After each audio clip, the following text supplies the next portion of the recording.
순이는 내 첫사랑이고 지혜 엄마야. 하지만 수진이는 조용한 레스토랑. 지혜 엄마. 저녁이 도시를 뒤덮는다. 안에서 세 사람이 테이블에 앉아 있지만 이것은 평범한 저녁 식사가 아니다. 남자 그는 두 개의 삶을 살아왔다. 하나는 순이와 그의 첫사랑, 그의 딸의 엄마와 또 하나는 수진과 그의 아내, 그의 아이들의 엄마와. 수년간 이 두 세계는 결코 닿지 않았다. 하지만 오늘 밤 충돌한다. 나보고 어떡하라고? 그가 피해왔던 질문. 옳은 답이 없는 질문.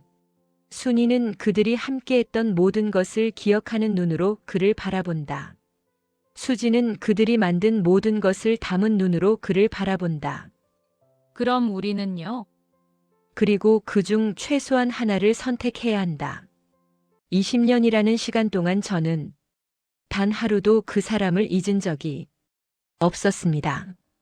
남편을, 제 인생의 전부였던 그 사람을 북에서 우리는 사랑했습니다.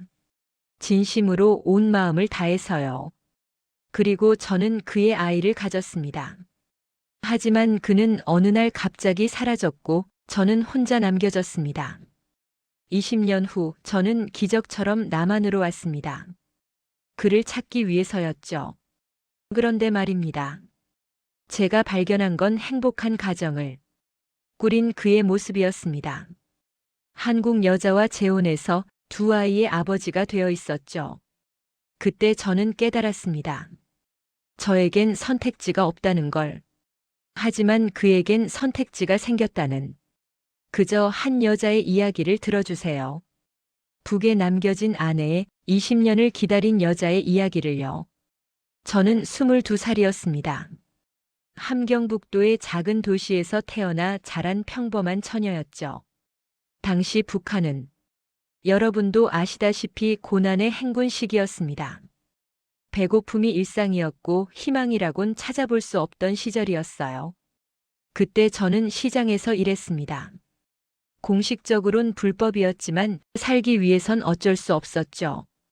옥수수, 감자, 때로는 중국에서 몰래 들여온 물건들을 팔았어요. 그렇게 번 돈으로 어머니와 어린 남동생을 먹여 살렸습니다. 그를 처음 만난 건 그의 5월이었어요. 정민혁. 지금도 그 이름을 부르면 가슴이 뜁니다. 그는 제가 파는 자리 앞을 지나가다가 멈춰 섰어요. 동무, 이거 얼마요? 목소리가 참 좋았습니다. 낮고 따뜻했어요. 26살의 그는 키가 크고 어깨가 넓었지만 눈빛은 온화했습니다. 200원입니다. 저는 떨리는 목소리로 대답했죠. 그는 웃으며 옥수수를 샀고 그날 이후로 매일 제자리 앞을 지나갔습니다. 처음엔 그냥 인사만 했어요. 오늘도 장사 잘 되는가? 네, 동무도 좋은 하루 되십시오. 하지만 일주일쯤 지나자 대화가 길어졌습니다. 그는 도인민위원회에서 일한다고 했어요. 간부는 아니었지만 그래도 안정적인 직장이었죠. 왜 매일 여기를 지나가세요? 용기를 내서 물었을 때 그는 잠시 머뭇거리더니 이렇게 말했습니다. 동무 얼굴을 보면 하루가 조금 덜 힘들어서요. 그 순간 저는 알았습니다. 이 사람과 사랑에 빠지고 있다는 걸. 그렇게 부르게 되었습니다. 제가 만난 사람 중 가장 착한 사람이었어요. 배고픈 시절이었지만 그는 자신의 배급을 조금씩 제게 나눠줬습니다. 나는 일하니까 괜찮아.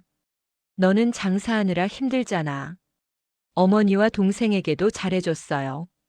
한 달에 한 번씩 설탕이나 기름을 갖다 주곤 했죠. 그해 가을 우리는 공식적으로 연애를 시작했습니다. 북에서 연애라는 게 뭐 대단한 건 아니었어요. 함께 강변을 걷거나 드물게 영화관에 가거나 그의 집에서 조용히 시간을 보내는 것. 하지만 저에겐 그 모든 순간이 보석 같았습니다. 처음으로 제 인생의 희망이 생긴 것 같았거든요. 순이야. 어느 겨울날 그가 제 손을 꼭 잡으며 말했습니다. 우리 결혼하자. 힘들어도 함께하면 괜찮을 것 같아. 저는 울었어요. 기쁨의 눈물이었죠. 네, 오빠. 평생 함께 할게요. 1999년 3월 우리는 결혼했습니다. 화려한 결혼식은 없었어요. 친척 몇 명만 모여서 간단히 식사를 나눴죠. 하지만 저는 세상에서 가장 행복한 신부였습니다. 그의 아내가 되었다는 것, 그것만으로도 충분했으니까요. 신혼 초 우리는 작은 단칸방에서 살았습니다. 아궁이 하나, 작은 탁자 하나, 이불 한 채가 전부였지만 행복했어요. 민혁 오빠는 매일 아침 일찍 출근하고 저는 여전히 장사를 다녔습니다. 저녁이면 함께 모여 옥수수죽을 먹으며 하루 이야기를 나눴죠. 오늘 장사는 어땠어? 괜찮았어요. 오빠는요? 뭐, 그저 그렇지. 하지만 집에 오면 다 괜찮아져. 그렇게 평범하지만 소중한 일상이 흘러갔습니다. 그리고 2000년 봄 저는 임신을 했어요. 조용한 분위기 임신 소식을 들었을 때 민혁 오빠의 얼굴을 잊을 수가 없습니다. 그는 저를 꼭 안으며 울었어요. 순이야, 고마워. 정말 고마워. 오빠, 우리 아기를 잘 키우자. 이 힘든 세상이지만 우리 아기만큼은 행복하게 해주자. 저도 울었습니다. 행복하고 또 무서웠어요. 이런 세상에 아이를 낳아도 되는 걸까? 하지만 민혁 오빠가 제 손을 잡아줬습니다. 우리가 있으면 돼. 우리가 지켜줄 거야. 그 약속을 저는 믿었습니다. 하지만 그는 그 약속을 지킬 수 없었어요. 아니, 지키려 했지만 상황이 그를 허락하지 않았죠. 제가 임신 4개월째 되던 때였습니다. 그날도 평범한 하루였어요. 민혁 오빠는 아침 일찍 출근했고 저는 입덧 때문에 장사를 쉬고 집에 있었죠. 점심때쯤 되었을까요? 문을 두드리는 소리가 들렸습니다. 누구세요? 인민보안성입니다. 문 열어주십시오. 그 순간 온몸이 얼어붙었습니다. 북에서 보안원이 찾아온다는 건 좋은 일이 아니거든요.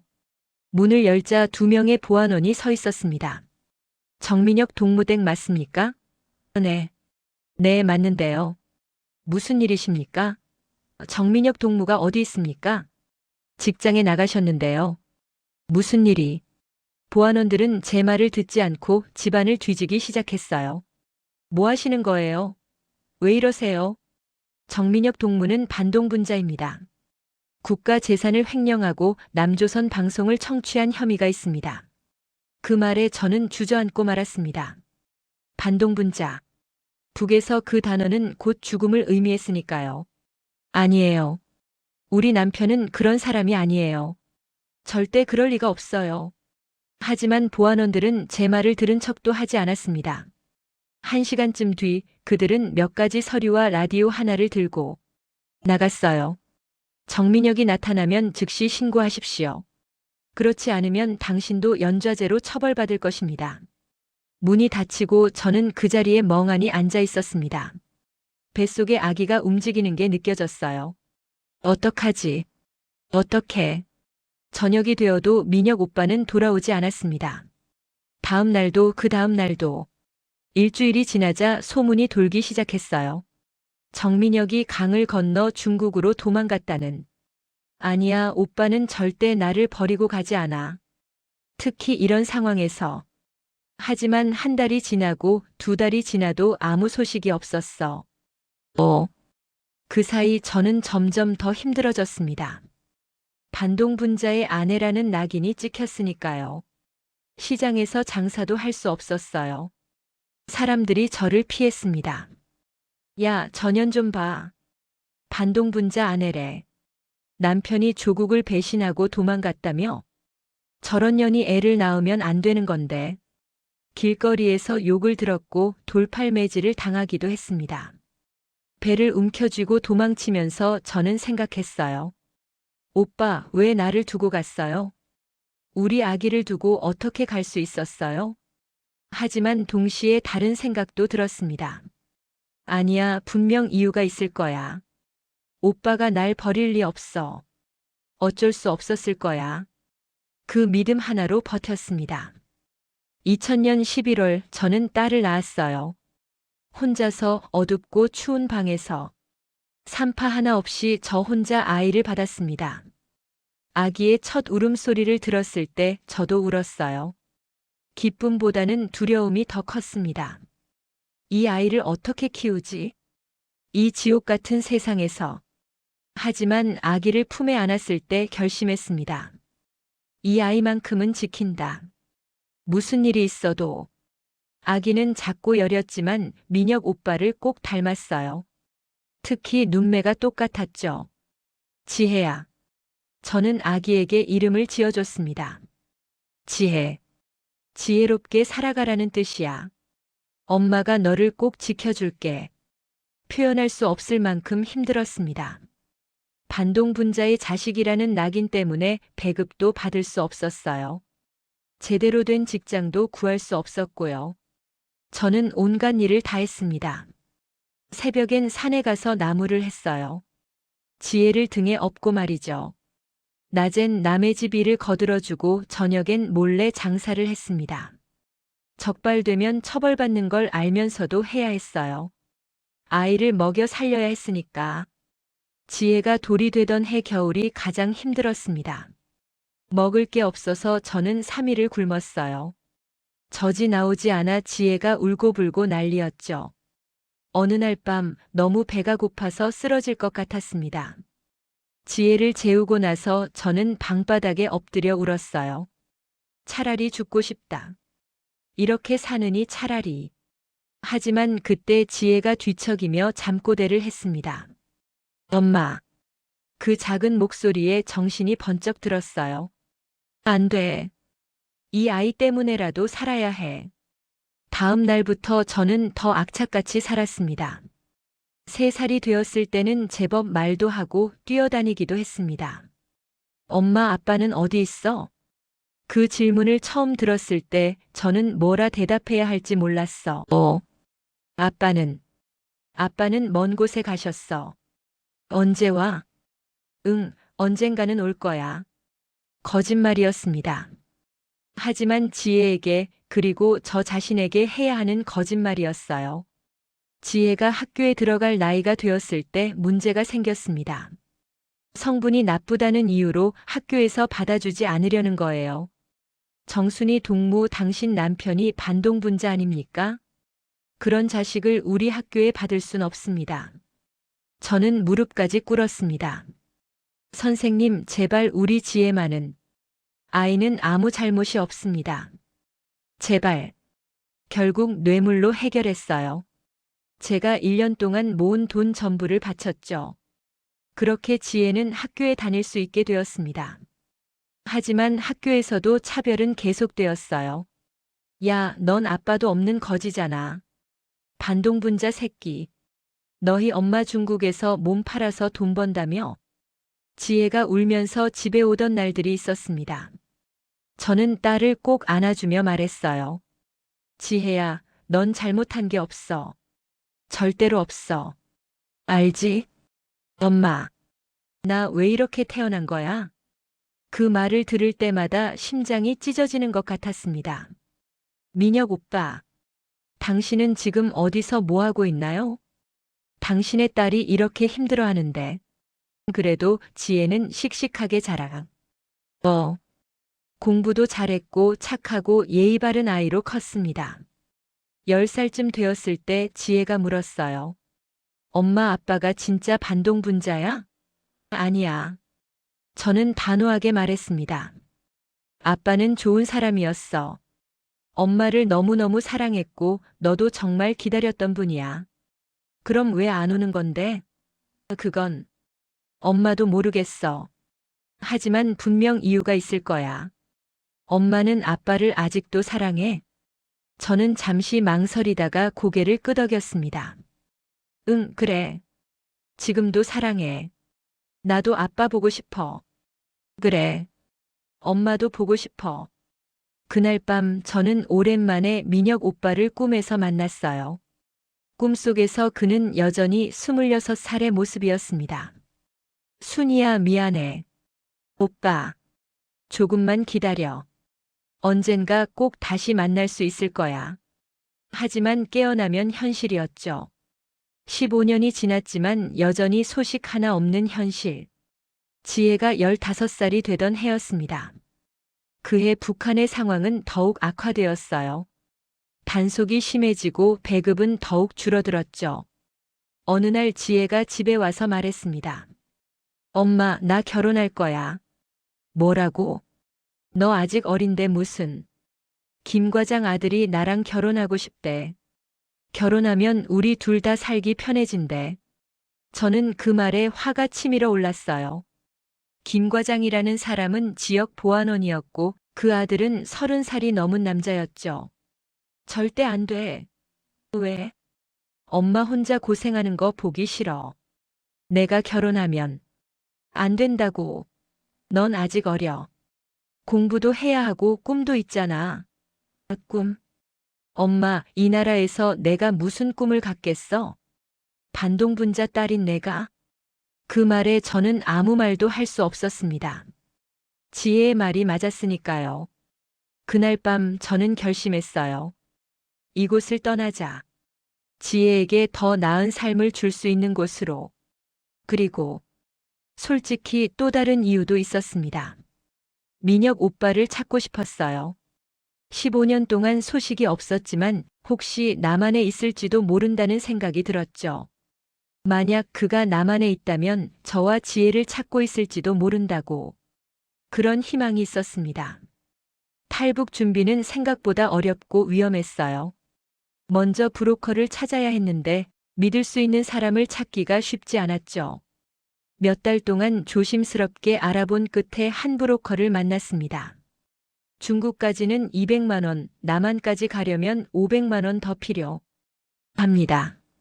700만 원이요? 그 돈은 제가 평생 벌어도 모으기 힘든 액수였어요.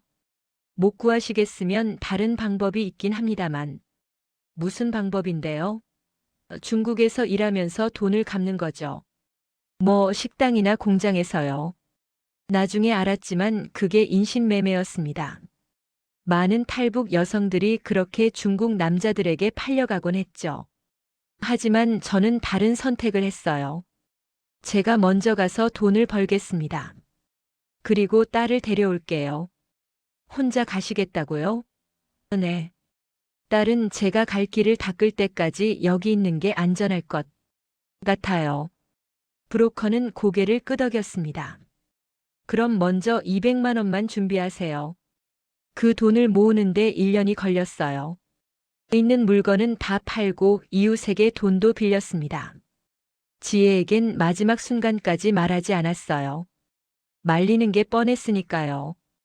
음악 전환 마이너스 긴장감 넘치는 2017년 3월 드디어 그날이 왔습니다. 새벽 2시 저는 지혜에게 편지 한 장을 남기고 집을 나섰어요. 엄마가 미안해. 이렇게 떠나는 게. 하지만 이게 우리 둘 다를 위한 최선의 선택이야. 엄마가 먼저 가서 안전한 곳을 만들어 놓을게. 그리고 꼭 너를 데리러 올게. 그때까지 잘 지내. 외할머니 말씀 잘 듣고. 엄마는 언제나 너를 사랑해. 그리고 지혜야, 아빠를 찾아볼게. 우리 셋이 다시 만날 수 있도록. 강을 건너는 건 제 인생에서 가장 무서운 경험이었어요. 얼음처럼 차가운 물에 몸을 담그고 숨죽여 헤엄쳐야 했죠. 총소리가 들렸고 보초병들이 소리쳤습니다. 거기 서라. 쏜다. 하지만 저는 멈출 수 없었어요. 지혜를 위해서, 그리고 민혁 오빠를 찾기 위해서. 기적처럼 중국 땅에 닿았습니다. 브로커가 저를 한 집으로 데려갔고 거기서 며칠을 숨어 지냈어요. 그 다음은 긴 여정이었습니다. 중국에서 라오스, 라오스에서 태국, 그리고 마침내 한국. 거의 1년이 걸렸어요. 그 과정에서 겪은 일들은 차마 말하기 힘듭니다. 위험한 순간도 많았고 포기하고 싶을 때도 있었죠. 하지만 지혜와 민혁 오빠를 생각하며 버텼습니다. 2018년 2월 저는 드디어 서울에 도착했습니다. 하나원에서 적응 교육을 받고 작은 원룸을 얻었어요. 정착금으로 받은 돈은 대부분 지혜를 데려오기 위해 아껴뒀죠. 하지만 그 전에 해야 할 일이 있었습니다. 민혁 오빠를 찾는 것. 처음엔 막막했어요. 어디서부터 시작해야 할지 몰랐거든요. 하나원에서 만난 다른 탈북민에게 물어봤습니다. 사람을 찾으려면 어떻게 해야 해요? 통일부에 문의해 보세요. 탈북민 명단을 확인할 수 있을 거예요. 저는 곧바로 통일부에 연락했습니다. 정민혁이라는 사람을 찾고 있습니다. 2000년쯤 탈북했을 것 같은데요. 신원 정보를 알려주시면 확인해 드리겠습니다. 며칠 후 연락이 왔어요. 정민혁 씨 확인되었습니다. 2001년에 입국 기록이 있네요. 그 순간 심장이 멎는 줄 알았습니다. 정말요? 그럼 어디 있는지도 알 수 있나요? 개인정보라 정확한 주소는 드릴 수 없지만 서울 강서구에 거주 중인 것으로 나옵니다. 강서구. 저는 그 지역을 찾아다니기 시작했어요. 탈북민들이 주로 가는 교회, 커뮤니티 센터, 식당들을 돌아다녔죠. 혹시 정민혁이라는 분 아세요? 40대 중반 키가 크고 대부분 모른다고 했지만 포기하지 않았습니다. 한 달쯤 지났을까요? 한 교회에서 단서를 얻었어요. 정민혁? 아, 그 사람 아는 것 같은데요. 여기 몇 년 전에 다니다가 이사 갔어요. 어디로요? 확실하진 않은데 강서구 화곡동 쪽이라고 들었어요. 재혼해서 애들도 있다던데. 재혼. 그 단어에 가슴이 철렁 내려앉았습니다. 재혼? 민혁 오빠가? 하지만 저는 계속 찾아다녔어요. 확인하고 싶었거든요. 직접 눈으로 보기 전까진 믿을 수 없었죠. 화곡동 일대를 샅샅이 뒤졌습니다. 그리고 어느 주말 오후 마트 앞에서 그를 봤어요. 20년 만에 보는 그 사람. 머리에 흰머리가 섞였고 주름도 생겼지만 여전히 그였어요. 그런데 그의 옆에는 여자가 있었습니다. 단발머리에 밝은 미소를 짓고 있는 한국 여자. 그리고 두 아이. 초등학생쯤 되어 보이는 아들과 딸. 그들은 행복해 보였어요. 정말로 너무나도 행복해 보였습니다. 민혁 오빠가 웃고 있었어요. 아내와 아이들과 함께. 저는 그 자리에 얼어붙어서 움직일 수가 없었습니다. 가슴이 너무 아파서 숨을 쉴 수가 없었어요. 저게 진짜야? 민혁 오빠가 저렇게 행복하게 살고 있었어? 그들이 마트 안으로 들어갔을 때 저는 그 뒤를 따라갔습니다. 멀리서 몰래 지켜봤어요. 민혁 오빠는 카트를 밀고 아내는 물건을 고르고 아이들은 제잘거렸죠. 아빠, 나 이거 사줘. 그래, 우리 딸. 하나만 골라. 그 목소리. 20년 전 제게 우리 결혼하자고 말하던 그 목소리. 이제는 다른 여자의 남편으로 다른 아이들의 아빠로 살고 있었습니다. 저는 그 자리에서 도망쳐 나왔어요. 집에 돌아와서 하루 종일 울었습니다. 그날 이후로 한 달 동안 저는 폐인처럼 지냈습니다. 일도 제대로 못하고 밥도 제대로 못 먹고 그저 멍하니 천장만 바라보며 생각했어요. 어떻게 해야 하지? 어떻게 해야 해? 선택지는 세 가지였습니다. 첫째, 민혁 오빠에게 나타나서 모든 걸 말한다. 오빠 나예요. 순이. 우리 딸 지혜도 있어요. 북에서 혼자 키웠어요. 하지만 그럼 그의 가정이 파괴됩니다. 행복해 보이는 그 가족이 무너지는 거죠. 둘째, 그냥 아무 말도 하지 않고 사라진다. 민혁 오빠는 모르는 채로 행복하게 살고 저는 혼자 지혜를 데려와서 키운다. 하지만 그게 가능할까요? 같은 도시에 살면서 셋째, 남한을 떠난다. 미국이나 캐나다로 재정착을 신청하는 거죠. 하지만 그럼 민혁 오빠를 영원히 볼 수 없게 됩니다. 어떤 선택도 쉽지 않았어요. 어떤 선택을 해도 누군가는 상처받을 게 뻔했죠. 그때 저를 구해준 건 같은 하나원 출신의 언니였어요. 은정 언니는 저보다 5년 먼저 온 탈북민이었습니다. 순이야, 너 요즘 왜 이래? 무슨 일 있어? 저는 은정 언니에게 모든 걸 털어놨어요. 민혁 오빠 이야기, 지혜 이야기, 그리고 제가 본 것들을. 은정 언니는 한참 동안 아무 말 없이 듣더니 이렇게 말했습니다. 순희야, 내가 뭐라고 말하긴 어렵다. 이건 내가 결정할 문제니까. 언니는 어떻게 하는 게 맞다고 생각해? 맞고 틀린 건 없어. 다만, 은정 언니가 제 손을 잡았어요. 지혜를 생각해. 그 아이가 제일 중요하잖아. 그 말에 정신이 번쩍 들었습니다. 맞아요. 지혜. 제가 여기 온 이유는 민혁 오빠 때문이기도 했지만 무엇보다 지혜 때문이었죠. 지혜에게 더 나은 삶을 주기 위해서. 지혜라면 뭘 원할까? 저는 북에 있는 지혜에게 전화를 걸었어요. 중국에 있는 브로커를 통해 몇 달에 한 번씩 통화할 수 있었거든요. 엄마. 전화기 너머로 들리는 지혜의 목소리에 눈물이 났습니다. 지혜야, 엄마야. 잘 지내? 응, 잘 지내. 엄마는? 언제 데리러 와? 곧 갈게. 조금만 더 기다려. 엄마, 나 엄마 보고 싶어. 엄마도 보고 싶어. 너무너무 보고 싶어. 잠시 침묵이 흘렀습니다. 엄마 혹시 아빠 찾았어? 그 질문에 저는 대답할 수가 없었어요. 아직 찾는 중이야. 그래? 아빠도 우리 보고 싶어 할까? 그럼 당연하지. 너를 엄청 보고 싶어 할 거야. 거짓말이었습니다. 민혁 오빠는 지혜의 존재조차 모를지도 몰랐으니까요. 전화를 끊고 나서 저는 결심했어요. 일단 지혜를 먼저 데려오기로.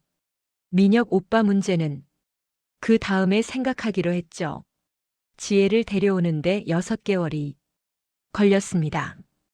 브로커에게 돈을 보내고 지혜가 안전하게 강을 건너도록 준비했어요. 그 6개월 동안 저는 미친 듯이 일했습니다. 낮엔 식당에서 일하고 밤엔 편의점에서 야간 근무를 했죠. 잠은 하루에 3, 4시간밖에 못 잤지만 괜찮았어요. 지혜를 위해서라면 뭐든 할 수 있었으니까. 그리고 2018년 9월 드디어 지혜가 한국에 도착했습니다. 공항에서 지혜를 봤을 때 정말 꿈인 줄 알았어요. 1년 반 만에 보는 내 딸. 키도 크고 얼굴도 성숙해졌지만 여전히 제 지혜였습니다. 엄마. 지혜가 달려와 저를 안았어요. 우리는 공항 한가운데서 한참 동안 울었습니다. 지혜야. 우리 지혜. 엄마 보고 싶었어. 정말 많이. 엄마도 너무너무 보고 싶었어. 그날 저는 세상에서 가장 행복한 사람이었어요. 지혜가 옆에 있다는 것만으로도 충분했죠. 지혜는 빠르게 남한 생활에 적응했습니다. 검정고시를 준비하고 한국어 공부도 열심히 했어요. 엄마, 나 대학 가고 싶어. 그래, 가자. 꼭 보내줄게. 그리고 나중에 간호사가 되고 싶어. 사람들 도와주는 일 하고 싶어. 지혜의 꿈을 들을 때마다 가슴이 벅찼습니다. 북에서라면 꿈도 꿀 수 없었을 일들을 여기선 할 수 있으니까요. 하지만 지혜는 계속 물었어요. 엄마, 아빠는? 아직도 못 찾았어? 그때마다 저는 얼버무렸습니다. 응, 아직. 좀 더 찾아봐야 할 것 같아. 나도 같이 찾자. 우리 둘이 찾으면 더 빨리 찾을 수 있잖아. 아니야, 엄마가 알아서 할게. 넌 공부에만 집중해. 사실은 거의 매일 민혁 오빠 가족을 몰래 지켜봤어요. 아침에 아이들이 학교 가는 모습, 주말에 함께 공원 가는 모습. 저는 멀리서 그들을 바라봤습니다. 고통스러웠지만 멈수가 없었어요. 어느 날은 민혁 오빠와 눈이 마주칠 뻔했습니다. 그가 제 쪽을 돌아보길래 황급히 숨었죠. 알아볼까? 혹시 날 알아볼까? 하지만 그는 그냥 지나갔어요. 저를 알아보지 못한 채. 아니, 어쩌면 기억조차 못하는 걸지도 모르죠. 20년이라는 시간이 흐른 후니까. 그리고 어느 날 피할 수 없는 순간이 왔습니다. 2019년 3월 지혜의 18번째 생일날이었어요. 저는 지혜를 데리고 근처 식당에 갔습니다. 엄마, 여기 좀 비싼 거 아냐? 괜찮아. 오늘은 내 생일이잖아. 우리는 자리에 앉아 음식을 주문했어요. 그런데 문이 열리며 들어온 사람들을 봤을 때 온몸이 얼어붙었습니다. 민혁 오빠였어요. 그의 아내와 두 아이와 함께. 그들도 이 식당에 온 거였죠. 안 돼. 이럴 수가. 저는 급히 고개를 돌렸습니다. 지혜에게 들키지 않으려고. 하지만 늦었어요. 지혜가 물었거든요. 엄마, 왜 그래? 어디 아파? 아니야, 괜찮아. 그냥. 그때 민혁 오빠 가족이 우리 바로 옆 테이블에 앉았습니다. 너무 가까워서 대화가 다 들렸어요. 아빠, 나 이거 먹고 싶어. 그래, 딸. 오늘은 다 시켜주마. 아빠 최고. 민혁 오빠의 웃음소리가 들렸습니다. 그 웃음소리를 듣는 순간 눈물이 날 것 같았어요. 지혜가 제 손을 잡았어요. 엄마, 정말 괜찮아? 응, 괜찮아. 빨리 먹자. 저는 서둘러 음식을 먹으려 했습니다. 최대한 빨리 이 자리를 벗어나고 싶었거든요. 그런데, 순이야? 그 목소리에 모든 게 멈췄습니다. 천천히 고개를 들었을 때 민혁 오빠가 저를 보고 있었어요. 믿을 수 없다는 표정으로. 순이, 정말 너야? 저는 아무 말도 할 수가 없었습니다. 20년 만에 그가 제 이름을 부르고 있었어요. 오빠. 그 한마디가 전부였습니다. 민혁 오빠의 얼굴이 하얗게 질렸어요. 그의 아내가 물었습니다. 여보, 누구예요? 나는. 민혁 오빠는 말을 잇지 못했죠. 그때 지혜가 물었어요. 엄마, 저 사람 누구야? 저는 지혜를 보고 민혁 오빠를 보고 다시 지혜를 봤습니다. 이 순간을 어떻게 설명해야 할까요? 지혜야. 제 목소리가 떨렸어요. 저분이 내 아빠야. 그 순간 시간이 멈춘 것 같았습니다.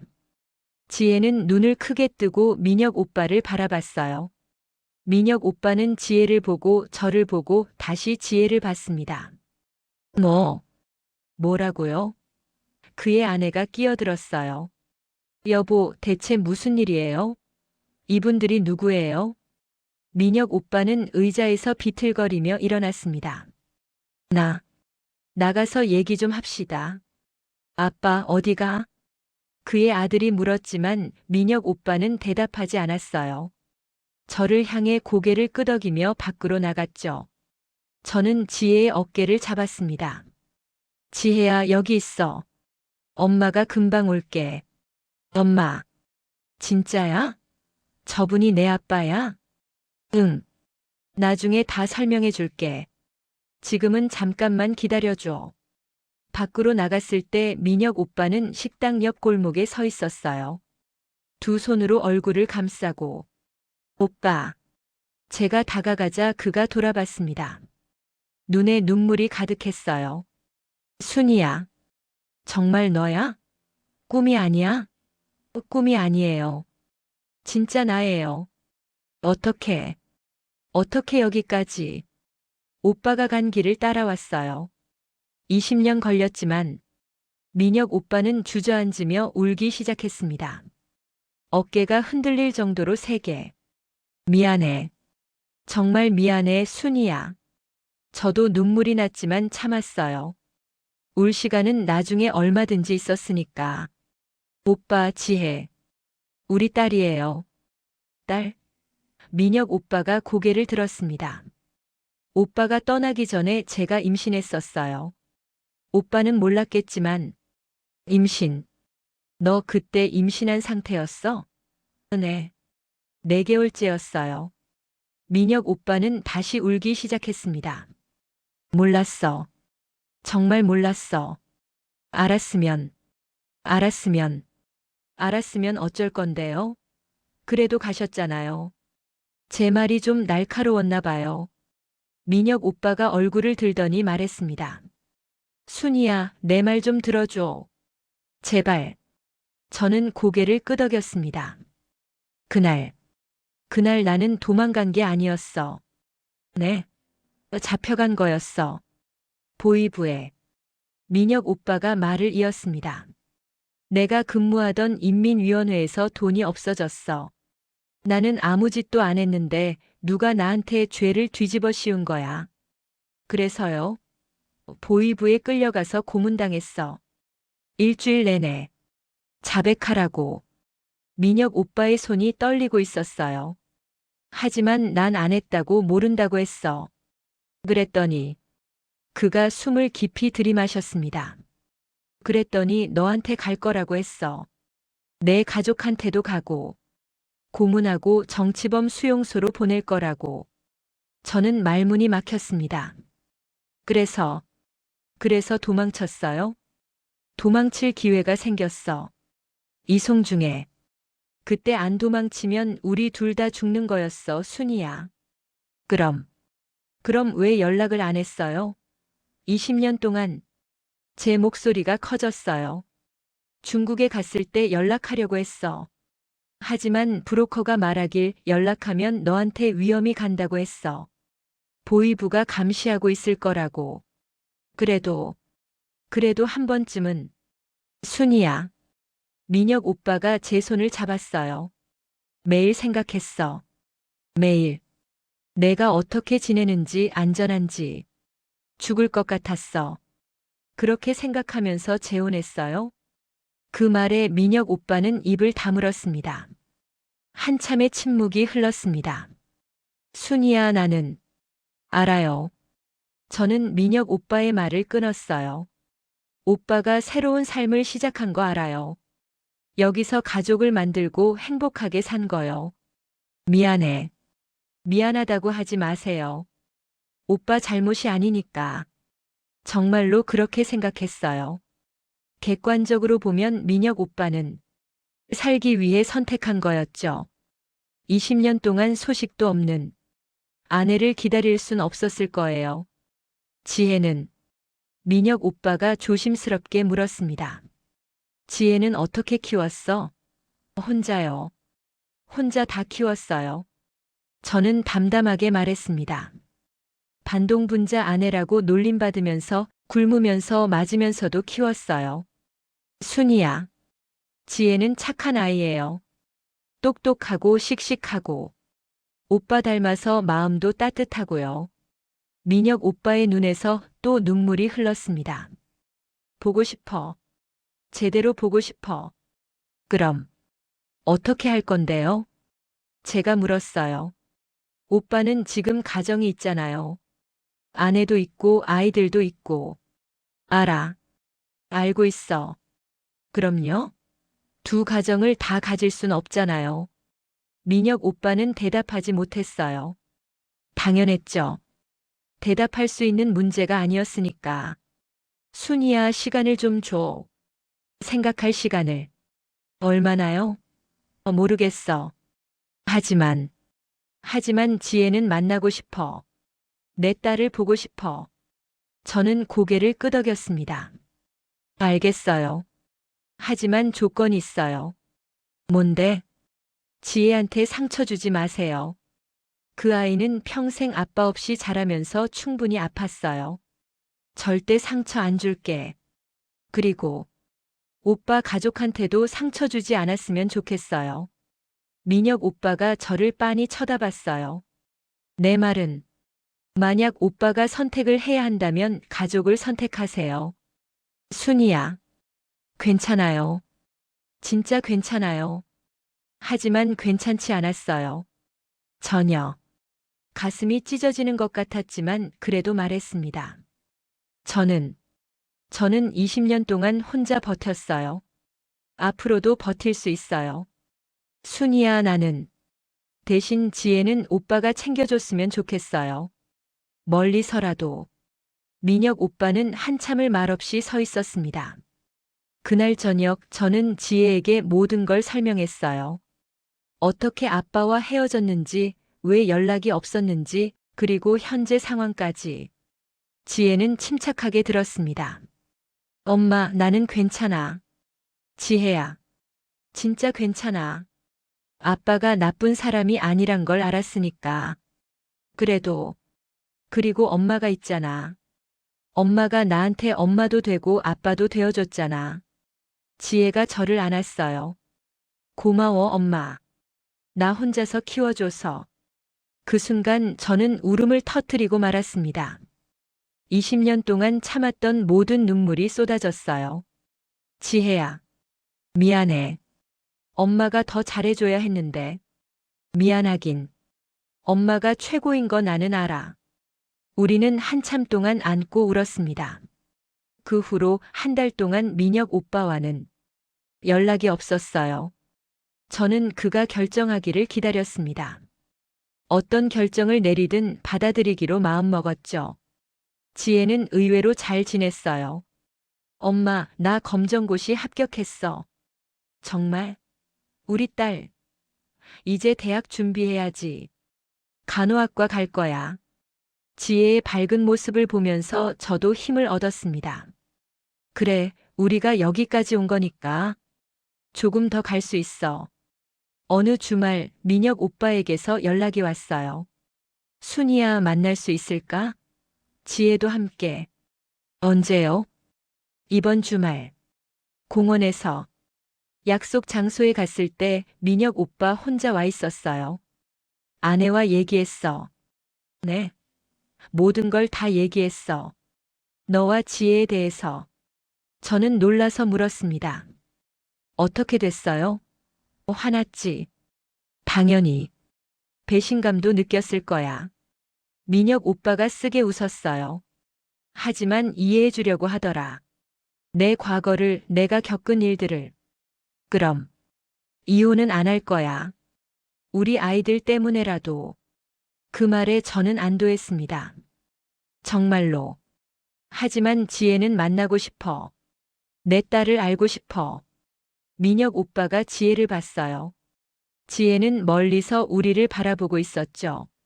지혜야, 이리 와봐. 제가 손짓하자 지혜가 다가왔습니다. 민혁 오빠와 지혜가 마주 봤어요. 한참 동안 아무도 말이 없었습니다. 아빠. 라고 불러도 돼요? 지혜가 조심스럽게 물었어요. 민혁 오빠는 눈물을 흘리며 고개를 끄덕였습니다. 그럼 당연하지. 넌 내 딸이잖아. 저는 지혜예요. 정지혜. 지혜. 예쁜 이름이구나.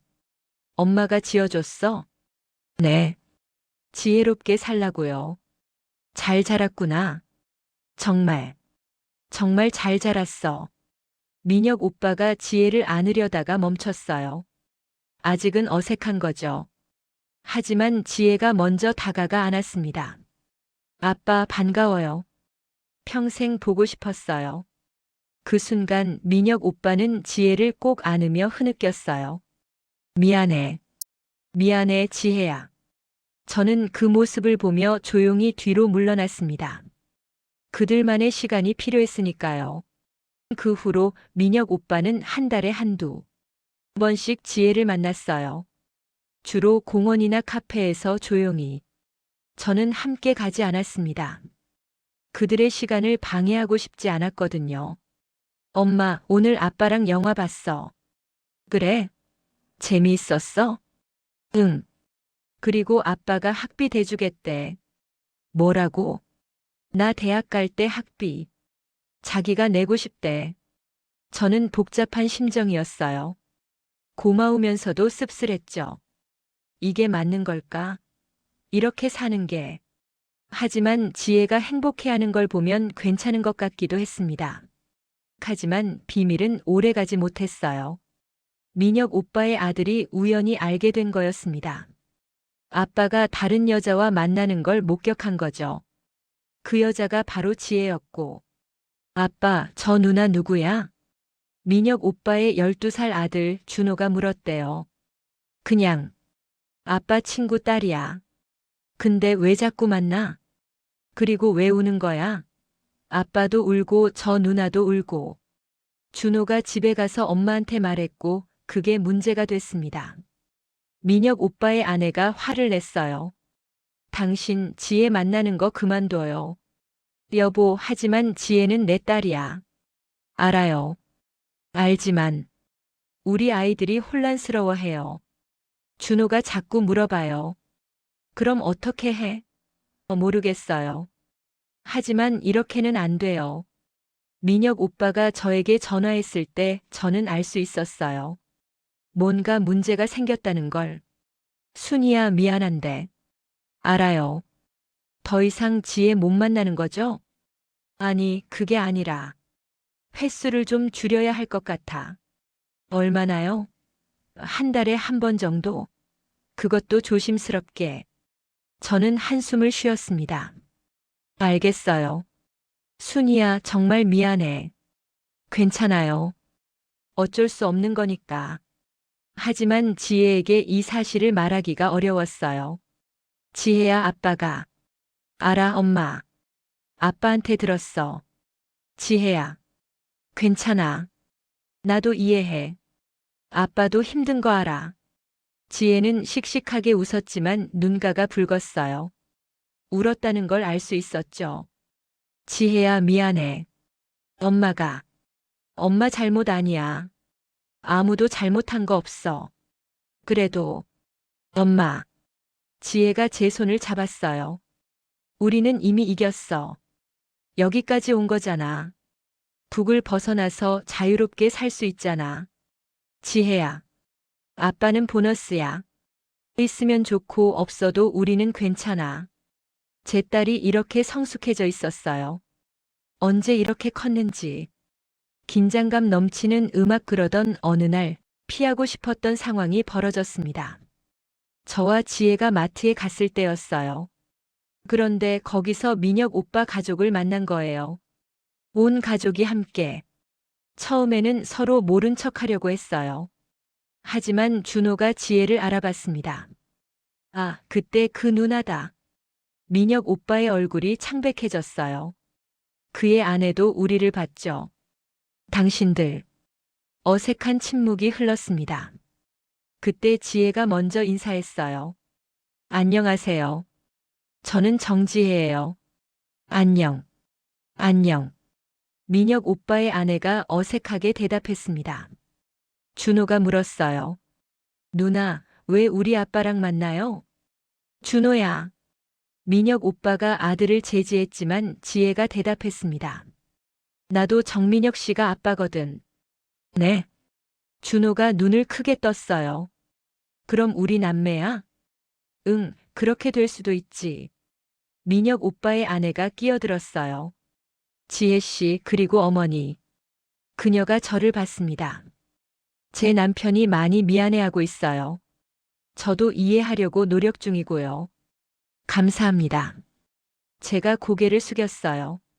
하지만 그녀가 말을 이었습니다. 우리 가족도 중요해요. 이해해 주시겠어요? 당연하죠. 저도 같은 마음이에요. 순간 우리 눈이 마주쳤어요. 같은 남자를 사랑한 두 여자. 한 명은 과거에서, 한 명은 현재에서. 잘 지내세요. 그녀가 먼저 말했고 저는 고개를 끄덕였습니다. 그들이 떠난 후 지혜가 물었어요. 엄마, 괜찮아? 응, 괜찮아. 정말? 응. 아니, 사실은 좀 힘들어. 나도. 우리는 서로를 바라보다가 조용히 웃었습니다. 쓸쓸한 웃음이었죠. 그 일 이후로 상황은 더욱 복잡해졌어요. 민혁 오빠는 양쪽 가족 사이에서 괴로워했죠. 한 달에 한 번 지혜를 만나는 것도 부담스러워했어요. 순이야, 나. 정말 미안해. 어느 날 민혁 오빠가 저를 따로 만나자고 했습니다. 괜찮아요, 오빠. 괜찮을 리가 없잖아. 너와 지혜한테 너무 미안해서 밤에 잠도 못 자.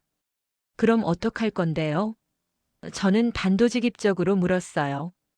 정답이 있나? 이 상황에 민혁 오빠는 한참 동안 말이 없었습니다. 모르겠어. 정말 모르겠어. 오빠. 제가 그의 손을 잡았어요. 우리 각자의 자리로 돌아가요. 순이야. 오빠는 오빠 가족이 있고 저는 지혜가 있어요. 그게 우리 자리예요. 하지만 지혜는 잘 자랄 거예요. 제가 책임지고 키울게요. 나도 아빠로서 책임을 멀리서 지켜봐 주세요. 그것만으로도 충분해요. 민혁 오빠는 눈물을 흘렸습니다. 순이야, 너 정말 강한 사람이야. 강한 게 아니에요. 그냥 현실을 받아들이는 거예요. 사실은 강한 척 하는 거였어요. 마음속으로는 울고 싶었지만 울 수가 없었죠.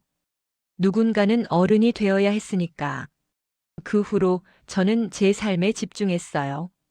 일을 더 열심히 하고 지혜의 대학 진학을 준비했죠.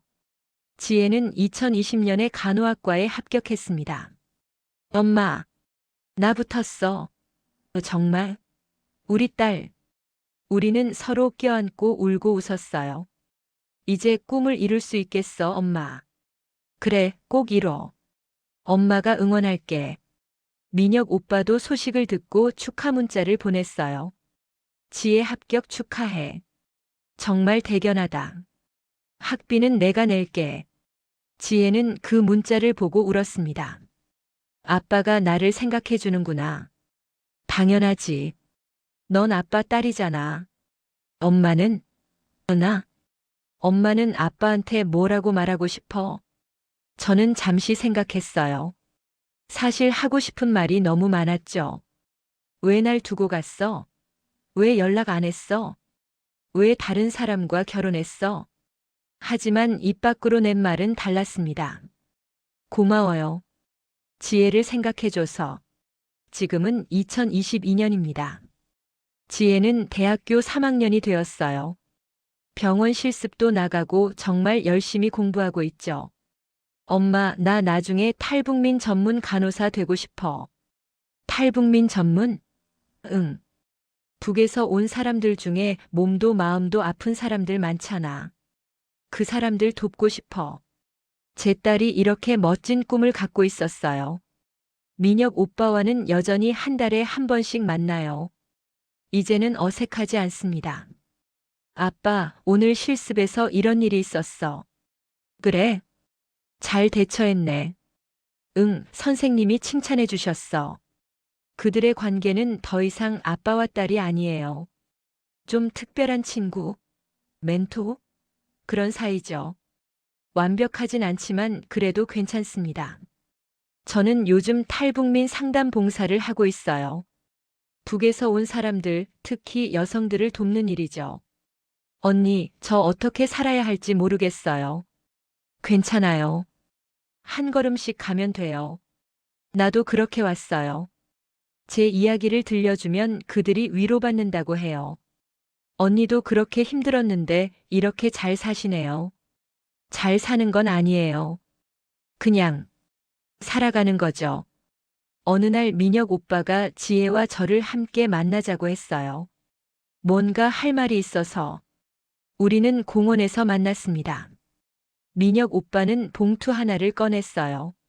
이게 뭐예요? 통장이야. 지혜 이름으로 만든. 아빠. 매달 조금씩 넣었어. 지혜 대학 졸업하고 독립할 때 쓰라고. 지혜가 통장을 보더니 눈물을 흘렸습니다. 아빠 고마워요. 미안해, 지혜야. 아빠가 더 많이 해주지 못해서. 아니에요. 이것만으로도 충분해요. 저도 눈물이 났어요. 민혁 오빠가 할 수 있는 최선이었죠. 두 가정 사이에서 그가 할 수 있는 최선. 오빠. 제가 불렀어요. 고마워요. 진심으로. 내가 고마워해야지. 지혜를 이렇게 잘 키워줘서. 우리는 서로를 바라보며 웃었습니다. 이제는 원망도 미움도 없었어요. 그저 서로의 삶을 응원하는 사이. 그 정도면 충분했습니다. 이게 제 이야기입니다. 완벽한 결말은 아니에요. 해피엔딩이라고 할 수도 없죠. 하지만 이게 현실이에요. 때로는 사랑만으로 충분하지 않고, 때로는 함께할 수 없는 사람도 있고, 때로는 선택하지 않는 게 최선인 경우도 있어요. 저는 민혁 오빠를 여전히 사랑합니다. 아마 평생 사랑할 거예요. 하지만 그건 제 마음속에만 간직하기로 했어요. 지혜는 이제 자기 길을 가고 있고 민혁 오빠도 그의 가족과 함께 행복하게 살고 있어요. 그리고 저는 제 삶을 살고 있습니다. 혹시 이 이야기를 듣고 있는 분들 중에 비슷한 상황에 계신 분이 있다면 말씀드리고 싶어요. 괜찮습니다. 완벽하지 않아도 괜찮아요. 해피엔딩이 아니어도 괜찮아요. 중요한 건 우리가 살아남았다는 거예요. 포기하지 않았다는 거예요. 그것만으로도 우리는 승리한 겁니다. 여러분, 긴 이야기 들어주셔서 감사합니다. 이 영상이 도움이 되셨다면 좋아요와 구독 부탁드립니다. 여러분의 이야기도 댓글로 들려주세요.